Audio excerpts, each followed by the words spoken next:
النظر پورواله د نظر واجب دی. عن نافع عن ابن عمر عن عمر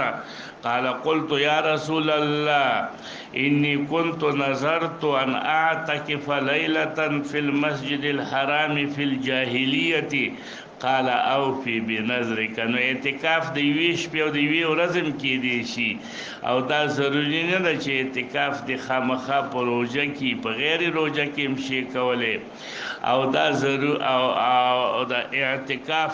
یو هغه اعتکاف د 10 ورځو دی هغه ټیک د 10 ورځو کې ضروري دی لکه د باجوړ مولا وایي ته د کم ځای خو د باجوړ لیکن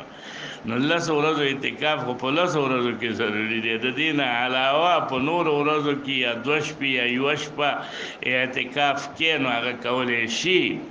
امام شوکانی رحمه الله وایي د حدیث کې دلیل دی چې دلته لیلتن راغلی دی یوې شپه مې کړی چې په اعتکاف کې دا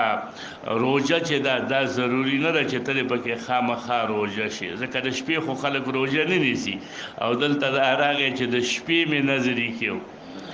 نو هغه وایي دې کې دلیل دی انه یجب الوفاء بالنظر من الکافر حتی اسلم. وایي په دې دلیل دی چې کافر نظر کیږي او نظر د حرام شي نه نظر د عبادت نو چې اسلام راوړي هغه نظر به پوره کوي هغه نظر به پوره کوي. اگر چې د جمهور رای دا ده چې لا ينعقد نظر الکافر نظر د کافر انعقاد صحیح نه دی. باب ما جاء في عن عبد الله بن عمرو قال ابو عيسى حديث عمر حديث حسن صحيح وقد ذهب بعض اهل العلم الى هذا الحديث او ویلی اذا اسلم الرجل وعليه النذر طاعه خود طاعت نظری وليفي به. وقال بعض أهل العلم من أصحاب النبي صلى الله عليه وسلم وغيرهم لا اعتکاف إلا بصومنا.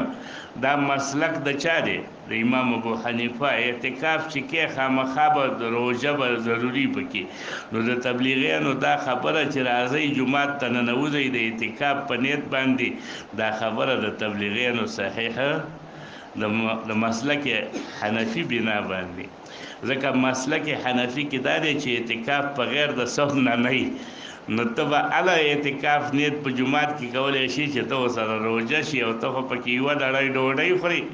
چې څنګه تبلیغي ته نه وځي جومات ته نو سمدس وایي راځئ کښېنئ او 2 کسان خدمت له وباسئ او خدمت کې غرض څه چې سمدس ډوډۍ باندې کوي او ترکاري باندې کوي او دا نور ورته خوځي راخوځي نو دا خو یوه ډړۍ ډوډۍ خورئ تاسې څنګه د اعتکاف نیت کوئ نو دا خو امام ابو حنیفه مسلک دا دی چې لا اعتکاف الا. وقال آخرون من أهل العلم ليس على المعتكف صوم إلا يوجب على نفسه صوما واحتج بحديث عمر أنه نذر أن يعتكف ليلة في الجاهلية فأمره النبي صلى الله عليه وسلم بالوفاء ودا قول أحمد وإسحاق. باب ما جاء كيف كان يمين النبي صلى الله عليه وسلم. نبي